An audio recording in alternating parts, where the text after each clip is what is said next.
புகாரியினுடைய நபில் தொழுகைகளை வீட்டிலே தொழுதல் என்கிற டைட்டிலுக்கு கீழே வருகிற இந்த நபி மொழிக்கு விளக்கங்கள் விரிவுரையாளர்கள் சஹீஹுல் புகாரியின் விரிவுரையாளர்கள் எழுதுகிறார்கள்.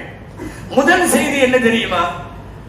ஃபர்து தொழுகைகளை மாத்திரம் பள்ளிவாசலிலே தொழச் சொல்லுகிற இறைவன் சுன்னத்து நபில் தொழுகைகளை வீடுகளில் தொழுவதற்கு இறைவன் அல்லாஹ்வும் ரசூலும் வலியுறுத்துவதற்கு என்ன காரணம் என்றால் பல்வேறு காரணம். முக்கியமான ஒரு காரணம், அந்த வீட்டில் வளரும் தலைமுறை எல்லாரும் அந்த வீட்டில் தொழுவதை பார்க்க வேண்டும். வெறுமனே அம்மா தொழுதால் மட்டும் குழந்தை பார்த்தால் மட்டும் போதாது.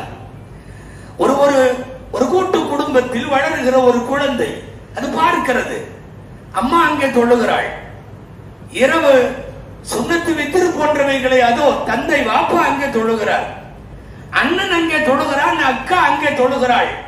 ஒரு குடும்பத்தில் எல்லாரும் தொழுவதை பார்த்து ஒரு தலைமுறை உருவாக்கப்பட வேண்டும். எனவேதான் மார்க்க அல்லாஹ்வுடைய பள்ளிவாசலை விட சிறந்த இடம் வேற என்ன? நம்ம வீட்டை விட பள்ளிவாசல் மட்டமானதா, உயர்வானது? பின் ஏன் நபில் தொழுகையை பள்ளிவாசலிலேயே நிறைவேற்றுங்கள் என்று சொல்லாமல் வீட்டிலே தொழச் சொன்னதற்கு காரணமே, வீட்டில் ஆண்களுக்கும் அந்த குழந்தைகளுக்கு முன்னால் மார்க்கத்தை முன்னெடுப்பதில் ஆண்களுக்கும் பங்குண்டு. குர்ஆனுடைய வழிநெடுகிலும் பார்க்கிறோம், யா அல்லாஹ் என் சந்ததியை சீராக்கி தருவாயாக என்று கேட்ட நபிமார்கள் நிறைய பேர். இது வெறுமனே தாய்மார்கள் சார்ந்ததல்ல, சந்ததி உருவாக்கம் என்பதில் ஆண்களுக்கும் பங்குண்டு என்று சொல்ல வருகிறேன். ஹத்தா இதா பலக 40 சனா, அல்லாஹ் சொல்லுகிறான் 26வது ஜுஸு, 40 வயது வந்துவிட்டால் பெரும்பாலும் மக்கள் இப்படி பிரார்த்திக்கிறார்கள் என்று பிரார்த்தனையை சொல்லுகிறான். அஸ்லிஹ் லீ ஃபீ ذُرِّيَّتِي இன்னி துப்து இலைக வ இன்னி மினல் முஸ்லிமீன், என் சந்ததியை சீராக்கி கொடு. 40 வயசு வர்ற வரையும் அடுத்த சந்ததியை பற்றி கவலை அவ்வளவாக கொள்ளாது. 40 வயது வருகிற போது கவலை மேலிடுகிறது. கேட்கிறான், அஸ்லிஹ் லீ ஃபீ ذُرِّيَّتِي, எனக்கு என் சந்ததியை சரியாக்கி கொடு. எல்லாருடைய கவலையும் கூட நிகழ்காலத்தில் நிகழ்கிற உலகத்தினுடைய சூழலை பார்க்கிற போது அடுத்த சந்ததி மார்க்க விழுமியங்களோடு வளருவா என்பது குறித்த சந்தேகமும் அக்கறையும் நிறைய பேருக்கு இருக்கிறது. இப்ராஹிம் அலைஹிஸ்ஸலாம் கேட்ட துஆ குர்ஆனிலே இருக்கிறது.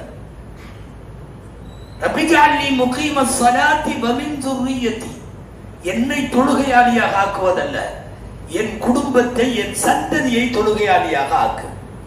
குர்ஆனில் இபாதுர் ரஹ்மான் என்று சொல்லி ரஹ்மானுடைய நல்லடியார்கள் என்னென்ன செய்வார்கள் என்று பட்டியல் வருகிற போது அவங்க எல்லாம் இப்படி துஆ செய்வாங்க. வல்லதீன யகூலுன ரப்பனா ஹப் லனா மின் அஸ்வாஜினா வ ذُرِّيَّاتِنَا குர்ரத அயுன், எங்கள் மனைவிகளையும் மக்களையும் யா அல்லாஹ் எங்களுக்கு கண்குளிர்ச்சி ஆக்கி கொடு என்று கேட்பார்கள். கண்குளிர்ச்சி எப்போது கிடைக்கும்? நல்ல ஒழுக்கத்தோடும் மார்க்க அடையாளங்களோடும் மனிதாபிமானத்தோடும் நற்காரியங்களோடும் ஒரு பிள்ளை வளருவதை பார்க்கிற பெற்றவர்களின் மனம் குளிரும், கண் குளிரும். கண்குளி இதெல்லாம் சந்ததிகளை குறித்து நல்லடியார்கள் திருக்குர்ஆனிலே கேட்ட துஆ. குர்ஆனில் அதனால் தான் வருகிறது, வஜஅலு புயூதக்கும் கிப்லா, உங்கள் வீடுகளை கிப்லாவாக ஆக்குங்கள். ஏன் தெரியுமா? அந்த வீட்டில் தான் நாளைய தலைமுறை வருகிறது. இன்றைக்கு இருக்கிற நம்முடைய வீட்டு குழந்தைகளிலே தான் நாளைய உலமாக்கள் இருக்கிறார்கள். இன்றைக்கு வீட்டிலே வளருகிற நம் குழந்தைகளில் இருந்துதான் நாளைய ஆபீஸ்கள் இருக்கிறார்கள். நாளைய முத்தவல்லிகள், தலைவர்கள், செயலாளர்கள் அங்குதான் இருக்கிறார்கள். இப்ப இவைகளை கட்டமைப்பதில் பெண்களுக்கு மட்டுமல்ல ஆண்களுக்கும் முக்கியமான பங்கு உண்டு. ஹதீஸிலே எத்தனை மனிதர்களுக்கு துஆக்கள் செய்தார்கள் நாயகம் ஸல்லல்லாஹு அலைஹி வஸல்லம். தான் எழுந்து ஃபஜ்ர் தொழுகைக்கு போகிற போது எழாத குடும்பத்தினுடைய முகத்தில் தண்ணீரை தெளிக்கிற கணவனுக்கு, ஆடவனுக்கு அல்லாஹ் ரஹ்மத் செய்வானாக என்கிற நபி மொழி அடிக்கடி கேள்விப்படுகிறோமே. அடிக்க சொல்லவில்லை, ஆனாலும் ஒரு குச்சியை ஒழுக்கம் கற்பிப்பதற்காக எந்த வீட்டில் தொங்கவிடப்பட்டிருக்கிறதோ அந்த மனிதனுக்கு அல்லாஹ் ரஹ்மத் செய்வானாக என்கிற ஹதீஸை பல முறை அறிந்திருக்கிறோம். இதுவெல்லாம் என்னன்னா குடும்பத்தில் வளரும் தலைமுறையை கவனிப்பதிலும் கண்காணிப்பதிலும் ஒழுங்குபடுத்துவதிலேயும் நிச்சயமாக ஆண்களுக்கும் பங்குண்டு என்பதுதான்.